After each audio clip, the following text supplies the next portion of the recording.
લે ખીચામાં પૈસા. તો જય માતાજી બધા મિત્રોને, સ્વાગત છે તમારું ફાકાજી વ્લોગ માં. આ છે હોટલ, આ છે બોટલ. હાલો ચડી જાઓ બધા બસ માં. મારી દીધું દોડું ને હાલવા માંડ્યો ટેમ્પો.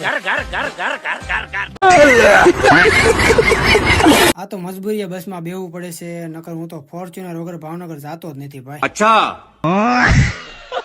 પહોંચી ગયો ભાવનગર ને થોડુંક આવ્યું તો આવી ગઈ બોયડી. બોર વાળી બોયડી, બોયડી બોયડી બોર, બોર વાળી બોયડી. વાળવા વાળા દાદા આ પોટલા લઈને ભાગી જાવ. અબે સાલે ગામનો વહીવટ, પાણીનો વહીવટ, કાચી કેરી, પાકી કેરી, લઈ લીધી કેરી. આ ગાડી કઈ છે એ કઈ ખબર પડતી નથી. ઠીક, હા આ ગાડી લઈને હંગવા જવાનું. જો આ ભાઈ ઉપડ્યા. જો ભાઈ આ બિલ્ડિંગ રહ્યું ને, આ પેલું એ આપણું જ બિલ્ડિંગ છે, આપણું જ છે આ ઘર ભેગું થાને ભાઈ. સારું હાલો ઘરે વ્યા જઈ બસ. રાજી? પણ આ હું એટલા બધા પૈસા કોના હશે? પૈસા મારા હશે પૈસા? લે ખીચામાં પૈસા ચોરેલા હશે? કોના હશે? કઈ ખબર નથી કોના હશે પૈસા ભાઈ.